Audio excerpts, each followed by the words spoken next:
Algiers is a rock band from Atlanta, Georgia. In 2017 they blew everyone away with The Underside of Power, a passionate combination of post-punk, soul, gospel and alternative rock. Adds to this a fierce vocal delivery by Franklin James Fisher, and you have a band that without a doubt care deeply about the cause they fight for. My name is Marek and you are watching Talking Records, a channel dedicated to music with album reviews, band interviews and some concert photography. Today I will be talking about one of the first truly essential albums of 2020, There Is No Year by Algiers. Cheers.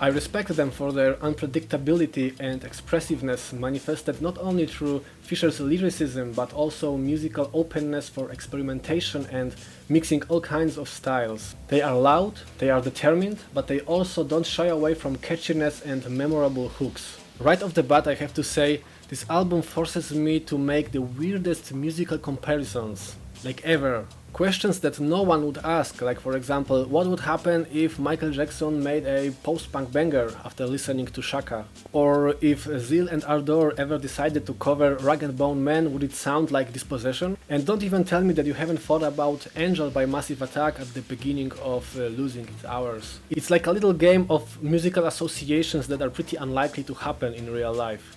There was a sticker on my vinyl edition of this album with a quote from one of the reviews that says, "Theirs is soul music for the end of the world," and it got me thinking. This is truly accurate description, because The Underside of Power was like a depiction of a riot taking place during end of the world that is happening right now. But while listening to There Is No Year, I see the aftermath of the apocalypse when the dust had settled and we can see the remains of what we are left with in our world. This feeling is especially present during Dispossession, the lead single of the album. Franklin paints a picture of post-revolution America. He witnessed streets on fire, but he also delivers the message of hope shouted from top of the mountain to those in the underground. Freedom is coming soon.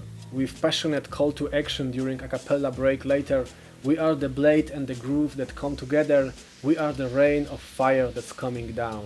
The opening titular track might be possibly my favorite one from this album. It serves a role of a warm-up, gradually intensifying and gaining momentum, thanks to pulsing synths and fast rhythmic clapping, leading to a very satisfying outburst of energy. That's what good openers should do, grab your attention and make you hyped for the rest of the songs. It picks up similar energy later on in Unoccupied. Losing Its Hours is another highlight of the record. This is definitely my kind of piano-driven slow burner, very stylish and smooth with great chorus. Matt Tong's drum beat is nicely varied by interesting percussive elements. Not the most explosive moment on the album, but the one that is definitely memorable. Speaking of slow burners, wait for the sound. As the title suggests, it takes its time, starting with some eerie unidentified glitches and synthpad, joined later by another vintage sounding synthesizer over steady drum beat reminiscing of a beating heart. This entire song feels like a very intense build-up to a finale that wasn't as powerful and explosive as I hoped it to be. But what really saves it are the ominous visuals delivered by Fisher in the lyrics. The apocalyptic vibe channeled through some of the descriptions here are very effective, but they also show another important side of this project. How confidence and willing to rise and riot can sometimes be overpowered by feelings of hopelessness and sadness. Shaka is a perfect example of how boundless Algiers' creativity can be. Here they offer their own spin on R&B with a prominent bass groove and invigorating saxophone solo with guest musician saxophonist named Skerik. Even songs that I found less striking, like Repeating Night or We Can't Be Found, have something that I liked about them. Whether it's a melody, guitar riff, or vocals, lyrics, or enchanting piano at the end of Repeating Night.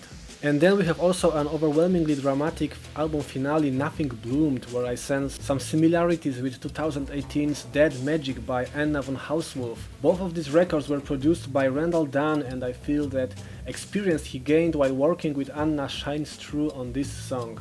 The lyrics on There Is No Year are based around a very long poem written by Franklin James Fisher called Misophonia, which means fear or hatred towards some specific sounds. And the word sound is the key because it's laced throughout the album and presented as some kind of powerful metaphor. something that can be used as a, let's say, weapon, which is what bands like Algiers do.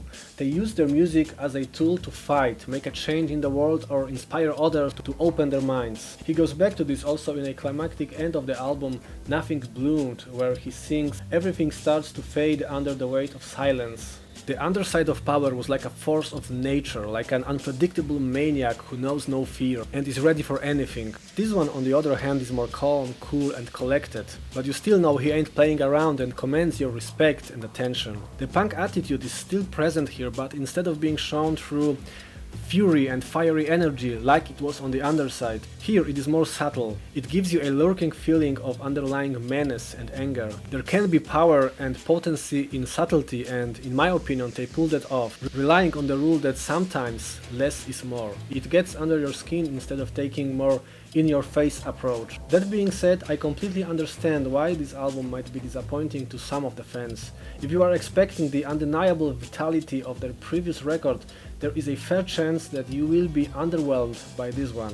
It feels like the bonus track called Void was dedicated to them because this one has plenty of confidence and attitude that was characteristic to the underside of Power. Before I listened to it, I was also a bit worried, mostly because of all the mixed reviews and the initial opinions I came across. And after the first listen, I can admit I wasn't too crazy about it either. But this is the kind of album that reveals all its qualities, depth and hypnotic beauty upon multiple listenings. And I think with all the respect they gained from their previous releases, they deserve at the very least a few proper listens before determining its true quality.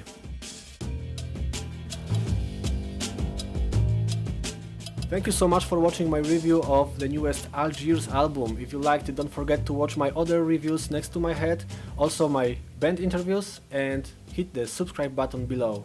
I will see you next time.